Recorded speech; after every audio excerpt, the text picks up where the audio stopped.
Les Cavs sont en finale. Quelle surprise! Incroyable! Mais comment ils font? Mais c'est dingue! Pourtant, Tyronn Lue, il est mauvais, je comprends pas. On s'installe. Stop, Alex. Pourtant, je comprends pas. Pourtant, les role-players, ils sont pas ouf, quoi. Il faut qu'on parle de la qualification des Cavs en finale NBA. Ce dimanche soir, Game 7 en direct du TD Garden. Boston n'avait jamais perdu à domicile sur ses playoffs. Boston était à 37-0 quand il menait une série de 0. Ouais.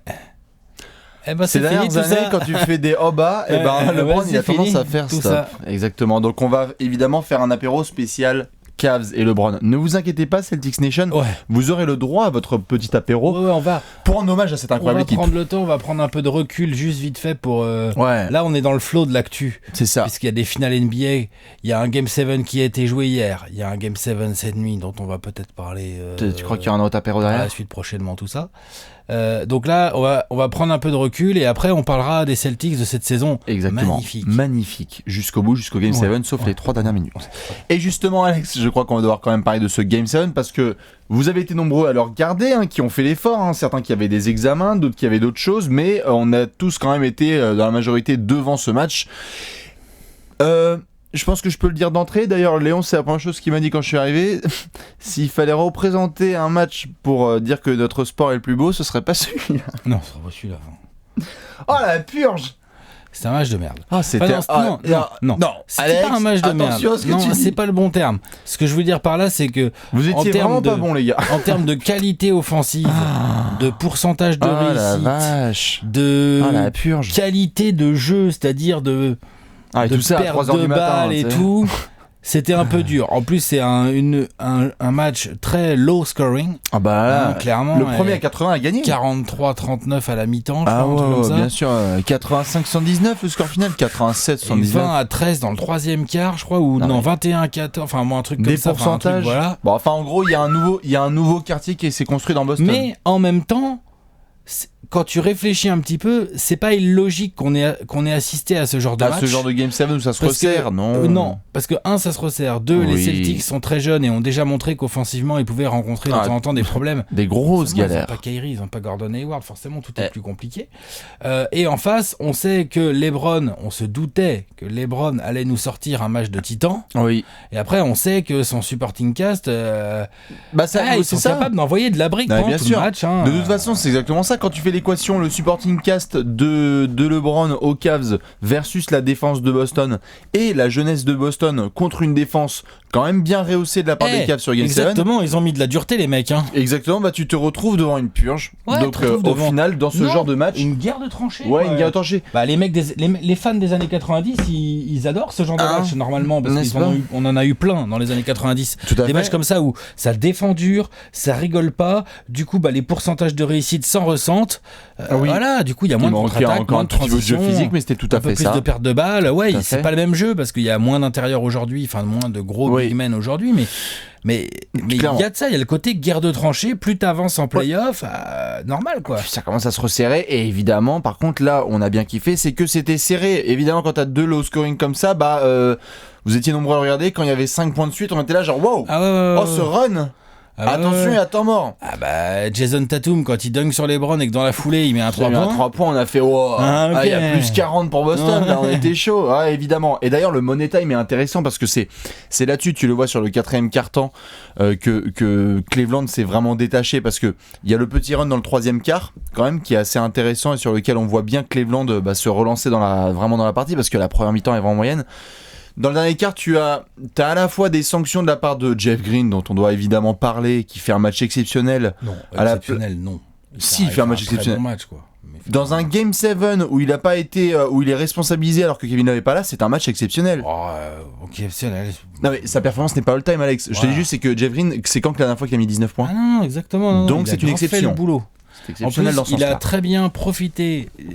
Jeff Green a très bien profité des erreurs des Cavs pour aller se faire des petits paniers faciles en transition, notamment. Clairement. Ça, c'est typiquement le genre de truc que je comprends pas pourquoi, mais les Gérard, les George Hill et tout ne font pas, alors que c'est comme ça que tu te mets en confiance aussi. Jeff Green a ce combo puissance, dextérité, vitesse qui lui permet de... Tu sais, des fois, il fait des actions, tu te dis, pourquoi il est pas All-Star, lui? Tu sais, il y a des séquences un peu comme ça. Carrément.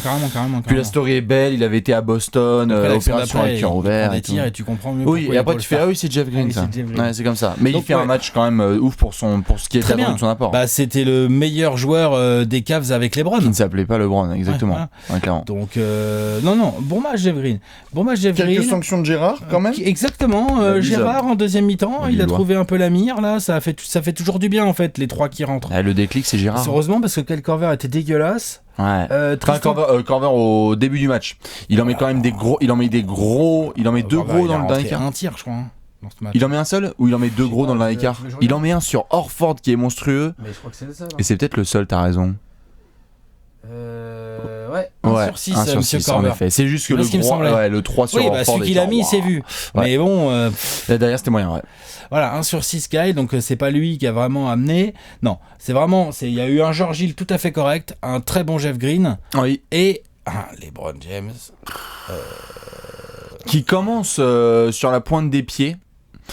Et tu te dis, bon, on va voir. Et en fait, ce qui est étonnant vraiment avec son match, c'est que il fait des passes en première mi-temps, vous l'avez vu, à des Korver qui sont tout seuls dans le corner et ça rentre pas. La tentation pour ce genre de superstar, c'est de take over, c'est de prendre le scoring à son compte et de faire let's go. LeBron, dans le troisième quart, il continue à nourrir. Il a raison. Et il a raison parce que... Et il score aussi, parce qu'il met 35 points comme dans le match. Tout à fait, mais il met quand même 35 points sur 87. Non, tout à fait. Mais ce que je veux pas, c'est qu'à la mi-temps, il est à quoi? 17 points? Ouais, il a la moitié de il a la moitié, et pourtant Cleveland perd. Donc je veux dire, dans son run de suite, c'est tout Cleveland qui remporte la deuxième mi-temps. C'est pas juste un LeBron deuxième mi-temps d'incroyable, puisque d'ailleurs, l'écart qu'il fait dans le dernier, il y a pas mal de lancers francs. Je crois qu'il en met genre 6 à un moment de suite. Il y a du lancer. Il y a ce N1 avec la faute en contre-attaque. Franchement, honnêtement, quel autre joueur de basket peut mettre ce panier vraiment en fait? Westbrook. Ouais, je sais pas s'il a la poids, parce que là il y a une histoire de poids aussi. Marcus Morris fait 110 kilos, mec. Ah, bien sûr.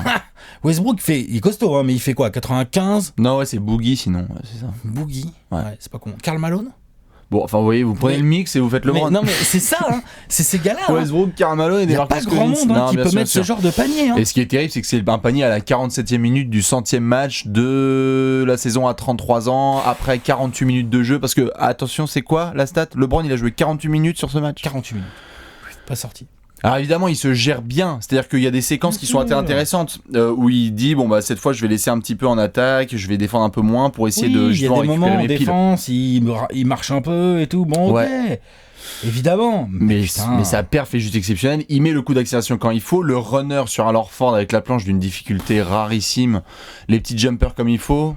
Les 3 points quand il faut. Les 3 points quand il faut. Non, c'est une perf all-time de LeBron qu'on attendait. Et même quand on s'y attend, il continue à repousser juste ce qu'il faut. Pat Stevens a tout tenté. Hein. Des doubles prises, des Jalen Brown, des Marcus Morris, de temps en temps du Horford. Il a tout tenté, hein, mais... Voilà. Non, il a dit lui-même, hein, c'est une blague quoi, LeBron. Ouais. C'est une blague. C'est-à-dire que le mec, tu ne peux rien faire. Non, mais honnêtement, en termes de campagne de playoff...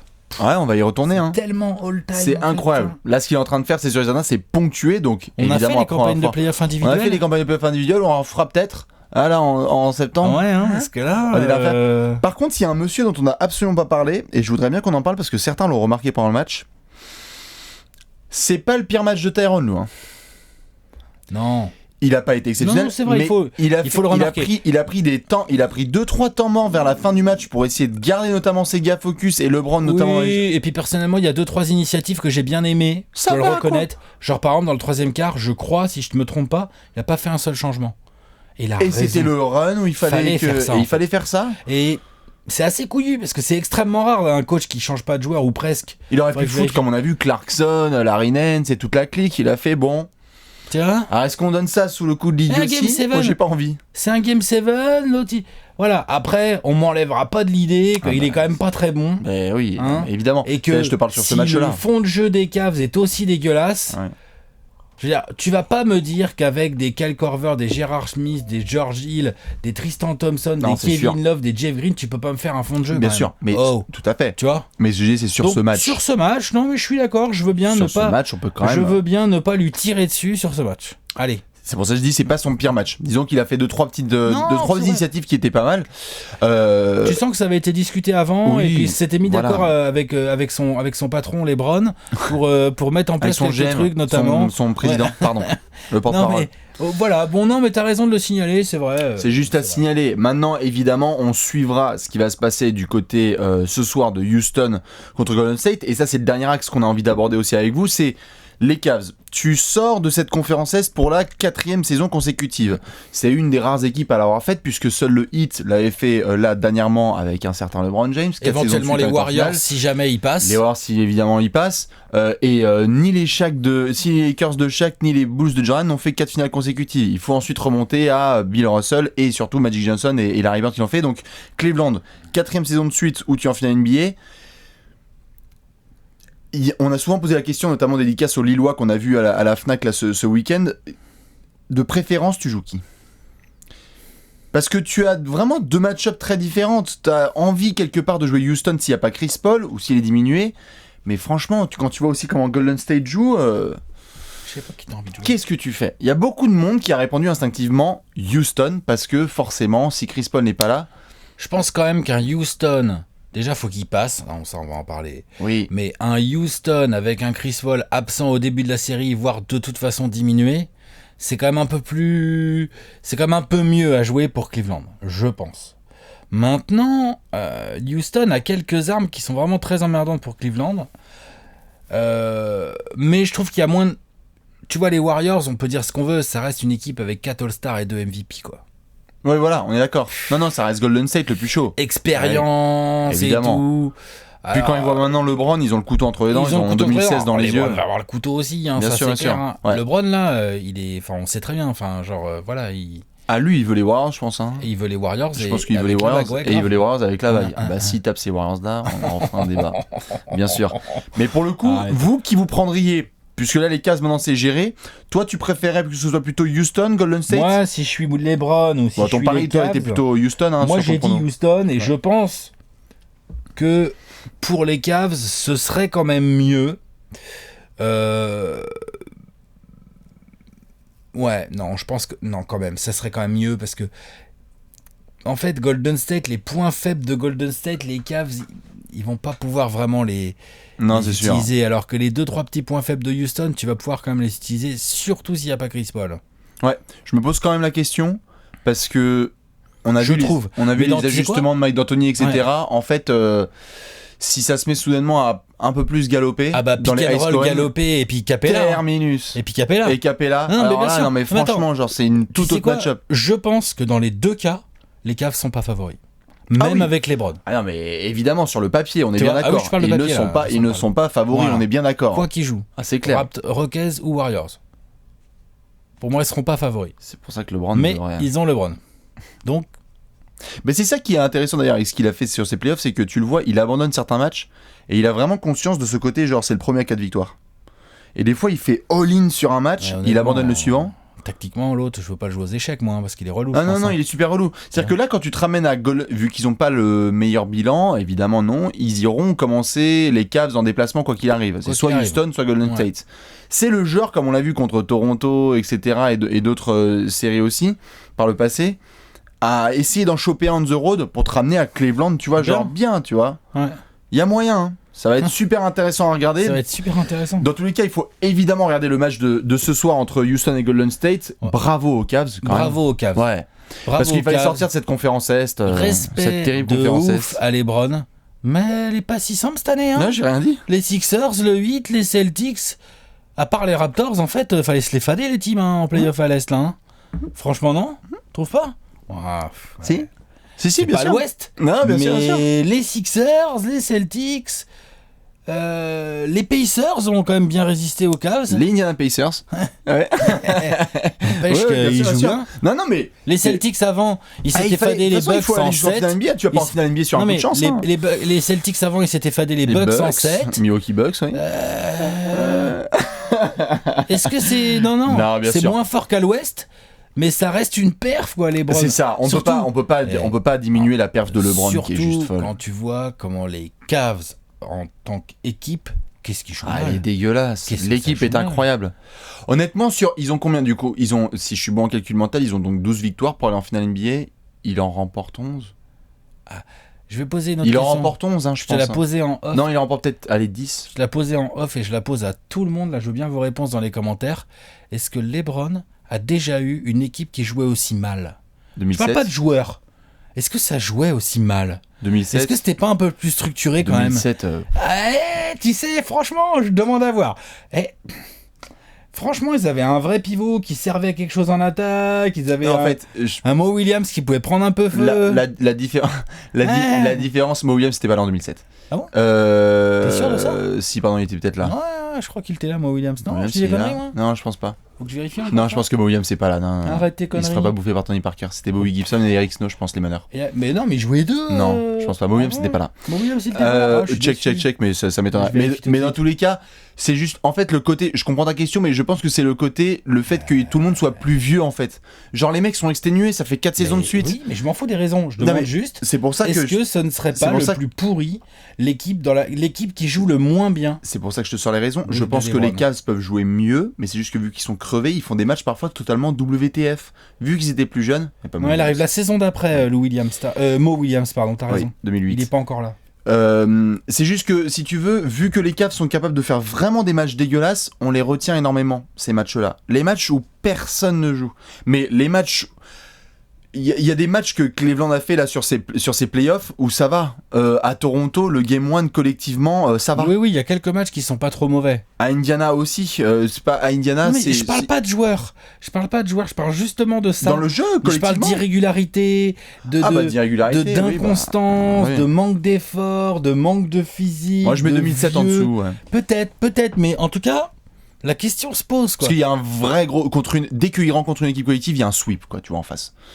Dès qu'il rencontre les Spurs en finale, je pense que c'est ça aussi, il se tape vraiment un sweep et c'est là que tu vois les limites du truc, les limites du jeu. On le verra notamment sur ces finales-là. On va voir. Enfin, LeBron est beaucoup plus jeune, il est moins fort, hein. Ah oui, bien sûr. Non, il est beaucoup moins fort. Hein. Bref. Bon, enfin, en tous les cas, balancez vos réponses évidemment à cette question. Félicitations aux Cavs, comme on le disait, à LeBron évidemment, qui doit nous ponctuer cette énorme campagne de playoff avec, on l'espère, une bague. Dans tous les cas, on vous retrouve ce soir pour le match entre Rockets et Warriors. Et nous, je crois qu'on a une petite preview à faire. Ouais, on va en parler. À tout de suite. Allez, ciao. Ciao.